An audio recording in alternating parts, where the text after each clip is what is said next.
ദൈവതിരുനാമത്തിന് മഹത്വം ഉണ്ടാകട്ടെ. എല്ലാ പ്രിയപ്പെട്ടവരെയും ഒരു പ്രാവശ്യം കൂടി യേശു ക്രിസ്തുവിൻ്റെ നാമത്തിൽ സ്നേഹവന്ദനം അറിയിക്കുകയാണ്. ഇന്നത്തെ സന്ദേശം ദൈവിക അനുഗ്രഹങ്ങൾ പ്രാപിക്കുന്നതിനെക്കുറിച്ചോ വിടുതലുകളോ ദൈവിക വാഗ്ദത്തങ്ങൾ പ്രാപിക്കുന്നതിനെക്കുറിച്ചോ ഒന്നുമല്ല. എങ്ങനെ ദൈവത്തോടുള്ള ബന്ധത്തിൻ്റെ അകത്ത് ഒരു വ്യക്തിക്ക് മുന്നേറുവാൻ കഴിയും, എങ്ങനെ ദൈവശബ്ദം നമുക്ക് കേൾക്കുവാനായിട്ട് കഴിയും. ദൈവം സംസാരിക്കുന്ന ദൈവമാണ് എന്ന് കേൾക്കുമ്പോൾ ചിലരൊക്കെ അത്ഭുതപ്പെടാറുണ്ട്. ഞാൻ ഈ കർത്താവിൻ്റെ സ്നേഹത്തെക്കുറിച്ച് അറിഞ്ഞ കാലങ്ങളിൽ ഞാനും അത്ഭുതപ്പെട്ടിട്ടുണ്ട്. കാരണം ആദ്യമായിട്ട് കേൾക്കുമ്പോൾ ദൈവം നമ്മോട് സംസാരിക്കുന്ന ദൈവമാണ്, ദൈവം നമ്മോട് ഇടപെടുന്ന ദൈവമാണെന്നൊക്കെ ആദ്യമൊക്കെ കേൾക്കുമ്പോൾ ഭയങ്കര അത്ഭുതമായിരുന്നു.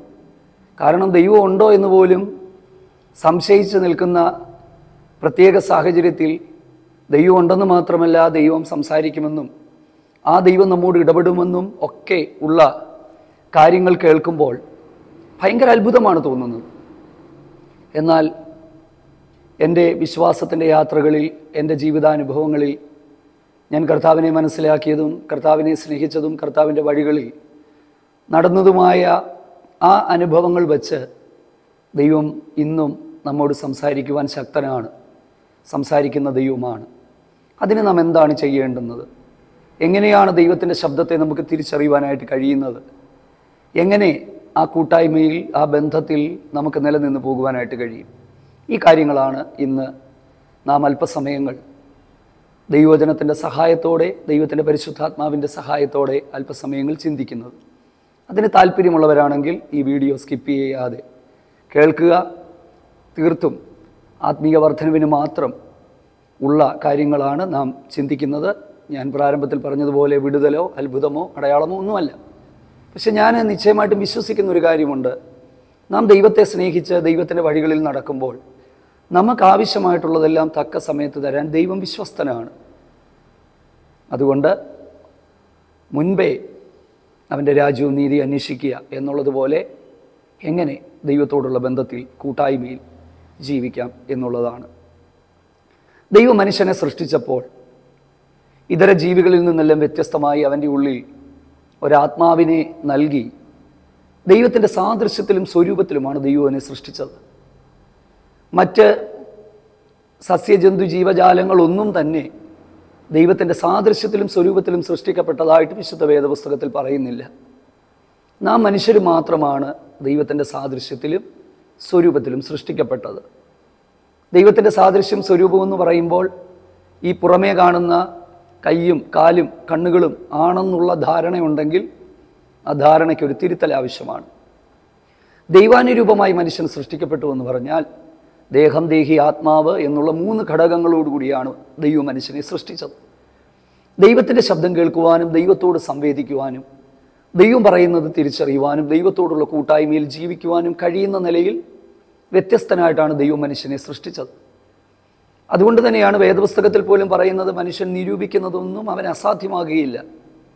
അതുകൊണ്ടല്ലേ മറ്റുള്ള ഇതര ജന്തുജാലങ്ങളിൽ നിന്നെല്ലാം വ്യത്യസ്തമായി മനുഷ്യൻ്റെ കണ്ടുപിടുത്തങ്ങൾ, അവൻ നടത്തിയ മുന്നേറ്റങ്ങൾ, ഈ ഡെവലപ്മെൻറ്റ്സ്, ഇതെല്ലാം ഒരു ദൈവികത അല്ലെങ്കിൽ ദൈവത്തിൻ്റെ സ്വരൂപത്തിൽ മനുഷ്യൻ സൃഷ്ടിക്കപ്പെട്ടതുകൊണ്ടാണ്. പോകട്ടെ, നമ്മുടെ വിഷയത്തിലേക്ക് നമ്മൾ കടന്നു വരികയാണ്. എങ്ങനെയാണ് ദൈവത്തിൻ്റെ ശബ്ദത്തെ നമുക്ക് തിരിച്ചറിയുവാനായിട്ട് കഴിയുന്നത്? ഇത് നമ്മുടെ സന്ദേശത്തിൻ്റെ ഇൻട്രൊഡക്റ്ററി പാർട്ടാണ്. 2-3 പാർട്ട് കൊണ്ട് മാത്രമേ ഇത് പൂർത്തിയാകത്തുള്ളൂ. കാരണം 10-15 മിനിറ്റ് കൊണ്ട് ഇതൊന്നും സംസാരിച്ച് തീർക്കുവാനായിട്ട് കഴിയുന്ന കാര്യമല്ല. നമ്മുടെ ഹൃദയത്തിൻ്റെ അകത്ത് എൻ്റെ അറിവിൽ 3 തരത്തിലുള്ള ചിന്തകളാണ് വരുന്നത്. 1, നമ്മുടെ ഉള്ളിൽ നിന്ന് സ്വയമായ ചിന്തകൾ വരും. 2, നമ്മുടെ ഹൃദയത്തിൻ്റെ അകത്തു നിന്ന് പൈശാചികമായ ചിന്തകൾ വരും. പിശാചിന് മനുഷ്യൻ്റെ ഉള്ളിൽ ചിന്തകൾ കൊണ്ടുവന്നിടുവാനായിട്ട് കഴിയും. വേദപുസ്തകത്തിൽ സാത്താൻ അതേ ഇസ്രായേൽ ജനത്തെ എണ്ണുവാൻ ദാവീദിന് തോന്നിച്ചു. ഒരു തോന്നലാണ് ഉണ്ടായത്. ഈസ്കരിയോത്ത യൂദയുടെ ഉള്ളിൽ കടന്നു. 3 ദൈവികമായ ചിന്തകൾ നമ്മുടെ ഉള്ളിലേക്ക് വരും. അഥവാ ദൈവത്തിൻ്റെ ശബ്ദം, ദൈവത്തിൻ്റെ ഇടപെടലുകൾ നമ്മുടെ ആത്മാവിൽ അല്ലെങ്കിൽ നമ്മുടെ ഹൃദയത്തിൻ്റെ അകത്ത് നമുക്കുണ്ടാകും. ഇതിനെങ്ങനെയാണ് ഒരു വ്യക്തിക്ക് തിരിച്ചറിയുവാനായിട്ട് കഴിയുന്നത്? നാം ദൈവത്തോടുള്ള കൂട്ടായ്മയിൽ നടന്ന് ദൈവശബ്ദം കേൾക്കണമെങ്കിൽ നാം ഒന്നാമത് മനസ്സിലാക്കേണ്ടുന്നത് നമുക്ക് ദൈവത്തോട് അഭേദ്യമായൊരു ബന്ധം ഉണ്ടാകണം. ഒരു വേദഭാഗത്തിലേക്ക് നമ്മുടെ ശ്രദ്ധയെ തിരിക്കാം. എങ്ങനെ ദൈവത്തോടുള്ള കൂട്ടായ്മയിൽ നാം നടക്കണമെന്നും എങ്ങനെ ദൈവശബ്ദം കേൾക്കണമെന്നുമുള്ള നമ്മുടെ ചോദ്യങ്ങൾക്കുള്ള ഉത്തരങ്ങളെല്ലാം തന്നെ വിശുദ്ധ തിരുവെഴുത്തിൻ്റെ സഹായത്തോടെ ചില മിനിറ്റുകൾ നമുക്ക് ചിന്തിക്കുകയും അതിനനുസരിച്ച് പ്രാർത്ഥിച്ച് നമ്മുടെ ആത്മീക ജീവിതത്തെ ക്രമീകരിക്കുവാൻ കർത്താവ് നമ്മെ സഹായിക്കുകയും അനുഗ്രഹിക്കുകയും ചെയ്യട്ടെ. യാക്കോബിൻ്റെ ലേഖനം 4-ാം അധ്യായം അതിൻ്റെ 8-ാമത്തെ വാക്യം ഇങ്ങനെയാണ്: ദൈവത്തോടടുത്ത് ചെല്ലുവീൻ, എന്നാൽ അവൻ നിങ്ങളോടടുത്ത് വരും. പാപികളെ കൈകളെ വെടിപ്പാക്കുവീൻ, ഇരുമനസ്സുള്ളവരെ ഹൃദയങ്ങളെ ശുദ്ധീകരിക്കുവീൻ. നാം ഒന്നാമത് മനസ്സിലാക്കേണ്ടുന്നത്, ദൈവം ഒരു വ്യക്തിയോട് സംസാരിക്കണമെങ്കിൽ, ദൈവത്തിൻ്റെ ഇടപെടലുകൾ അവൻ്റെ ജീവിതത്തിൻ്റെ അകത്തുണ്ടാകണമെങ്കിൽ, ആ വ്യക്തിയെക്കുറിച്ച് ദൈവം ആഗ്രഹിക്കുന്നത് അവൻ ദൈവത്തിൻ്റെ അരികിലേക്ക് എത്തണം എന്നുള്ളതാണ്. ദൈവത്തിൻ്റെ അരികിലേക്ക് ആ വ്യക്തി എത്തിച്ചേരുക എന്നുള്ളതാണ് ഏറ്റവും പരമപ്രധാനമായ കാര്യം. അത് ഓരോ വ്യക്തിയുടെയും ഭാഗത്തു നിന്നുണ്ടാകേണ്ടുന്ന പ്രതികരണമാണ്. യോഹന്നാന്റെ സുവിശേഷത്തിൽ എഴുതിയിരിക്കുന്നത്, നിങ്ങൾ എന്നെ തിരഞ്ഞെടുത്തു എന്നല്ല, ഞാൻ നിങ്ങളെ തിരഞ്ഞെടുത്തു. നമ്മളാരും ദൈവസ്നേഹത്തെ തിരിച്ചറിഞ്ഞത് നമ്മുടെ കഴിവുകൊണ്ടോ മിടുക്കൊണ്ടോ അല്ല. വേദപുസ്തകം പറയുന്നത് നാം സ്വയമായി അവനെ അറിഞ്ഞതല്ല, പക്ഷേ അമ്മയുടെ ഉദരത്തിൽ ഉരുവാകുന്നതിന് മുമ്പേ ദൈവം നമ്മെ കണ്ടതാണ്. ദൈവത്തിൻ്റെ വലിയ തിരഞ്ഞെടുപ്പ് നമ്മുടെ മേൽ വന്നതാണ്. നിങ്ങളെന്നെ തിരഞ്ഞെടുത്തു എന്നല്ല, ഞാൻ നിങ്ങളെ തിരഞ്ഞെടുത്തു. അപ്പോൾ നമ്മളെയൊക്കെ ദൈവം തിരഞ്ഞെടുത്തതാണ്. പക്ഷേ ദൈവം നമ്മെ തിരഞ്ഞെടുത്തു എങ്കിലും, ദൈവം നമ്മെ സ്നേഹിച്ചു എങ്കിലും, ഇൻഡിവിജ്വലി വ്യക്തിപരമായി നമുക്കുണ്ടാകേണ്ടുന്ന ഒരു വലിയ കാര്യമെന്ന് പറയുന്നത്, നാം ദൈവത്തോടുള്ള കൂട്ടായ്മയിൽ വസിക്കുവാൻ, നടക്കുവാൻ താല്പര്യം കാണിക്കണമെന്നുള്ളതാണ്. അതുകൊണ്ടാണ് യോഹന്നാന്റെ സുവിശേഷം 15-ാം അധ്യായത്തിൻ്റെ 9-ാമത്തെ വാക്യത്തിൽ എഴുതിയിരിക്കുന്നത്, കർത്താവ് നമ്മളെ സ്നേഹിച്ചു, യേശു നമ്മളെ സ്നേഹിച്ചു, എന്നാൽ അവൻ്റെ സ്നേഹത്തിൽ നാം വസിക്കേണ്ടതായിട്ടുണ്ട്. വേദപുസ്തകത്തിൽ ദൈവം സംസാരിച്ചവരും ദൈവം ഇടപെട്ടവരും ഒക്കെ ഉണ്ട്. ദൈവം സംസാരിക്കാത്ത കാലഘട്ടങ്ങളും ഉണ്ടായിട്ടുണ്ട്. ശമൂവേൽ പ്രവാചകന്റെ ബാല്യകാലത്ത്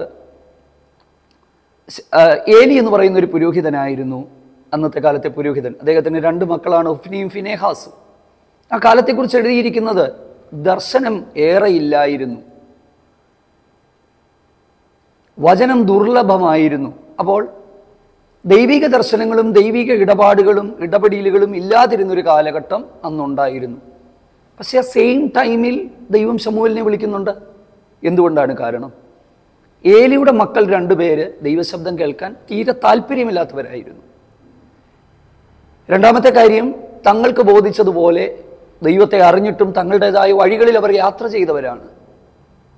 പക്ഷെ ശമൂവേലിനെ സംബന്ധിച്ചിടത്തോളം യഹോവയുടെ ആലയത്തിൻ്റെ അകത്ത്, ദൈവത്തിൻ്റെ സാന്നിധ്യത്തിൻ്റെ അകത്ത് ദൈവം പറയുന്നത് കേൾക്കാനുള്ള മനസ്സൊരുക്കം തന്നിൽ ഉണ്ടെന്ന് ദൈവത്തിന് ബോധ്യപ്പെട്ടപ്പോൾ തൻ്റെ പേര് വിളിച്ച് ശമൂവേലിനോട് ദൈവം സംസാരിക്കുവാനായിട്ട് തുടങ്ങി.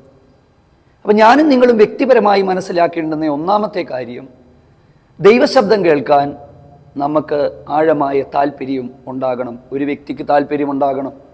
ദൈവത്തിൻ്റെ സ്നേഹത്തിൽ അവൻ വസിക്കണം. പുതിയ നിയമത്തിലേക്ക് വരുമ്പോൾ, യോഹന്നാന്റെ സുവിശേഷം 15-ാം അധ്യായത്തിലൊക്കെ വായിക്കുമ്പോൾ,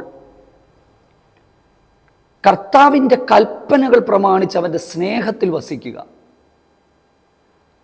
എൻ്റെ സ്നേഹത്തിൽ നിങ്ങൾ വസിക്കുമ്പോൾ നിങ്ങൾ അതെ എൻ്റെ ശിഷ്യന്മാരായിത്തീരും.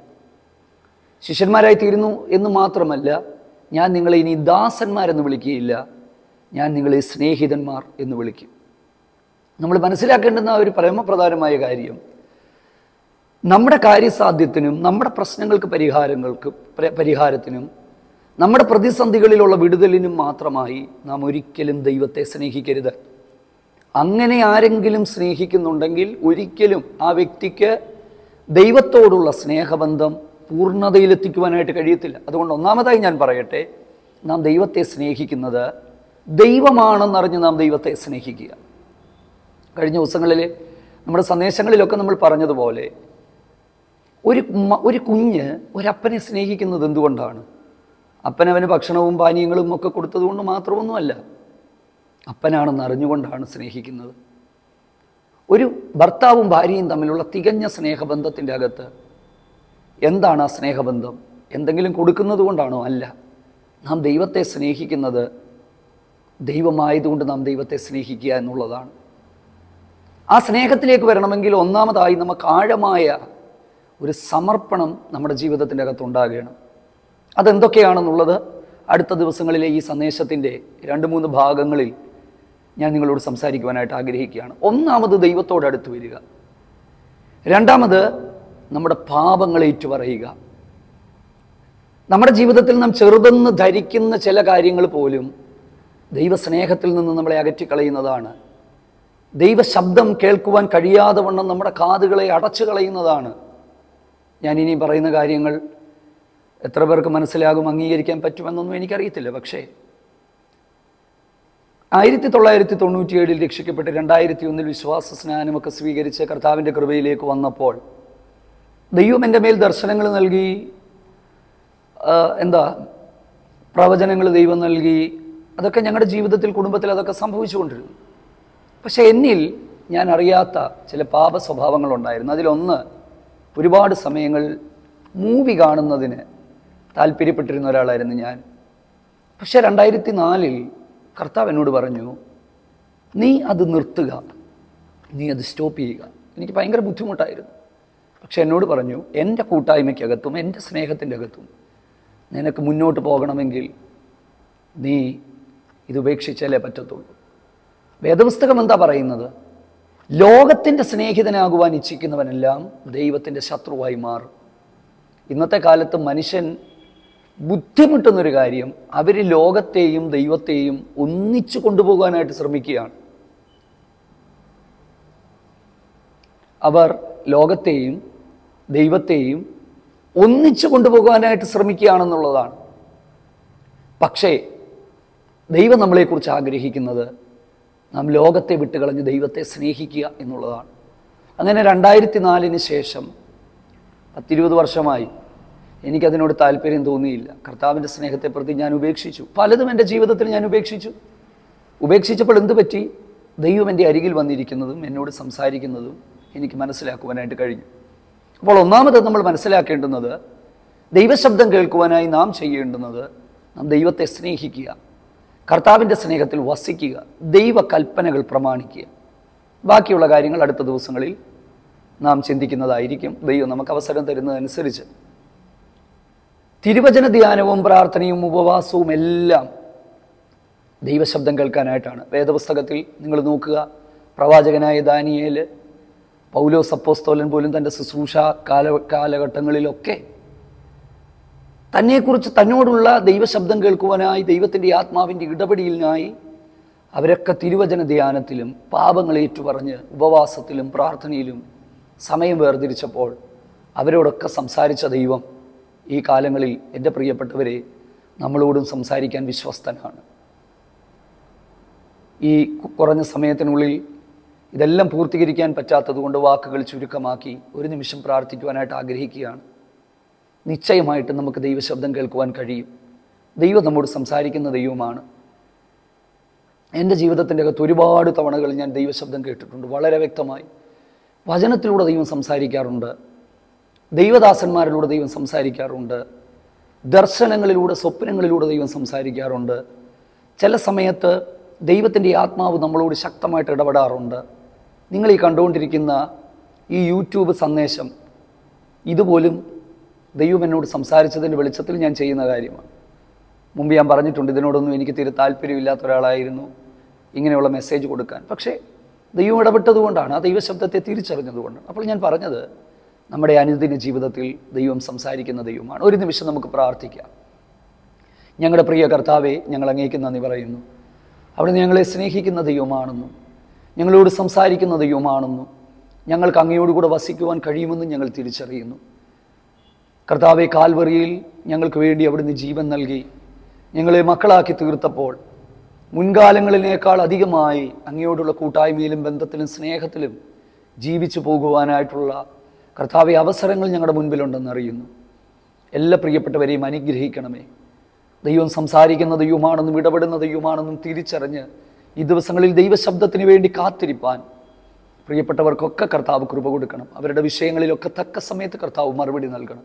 യേശുവിൻ നാമത്തിൽ തന്നെ ആമേൻ. ദൈവം നമ്മെ സഹായിക്കട്ടെ. ഇതൊന്നാമത്തെ ഭാഗമാണ്. 2-3 ഭാഗങ്ങൾ ഇതിനോടുള്ള ബന്ധത്തിൽ അടുത്ത ദിവസങ്ങളിൽ ഉണ്ടാകും. കർത്താവിൻ്റെ സ്നേഹത്തിൽ നമുക്ക് വളരാം. God bless you.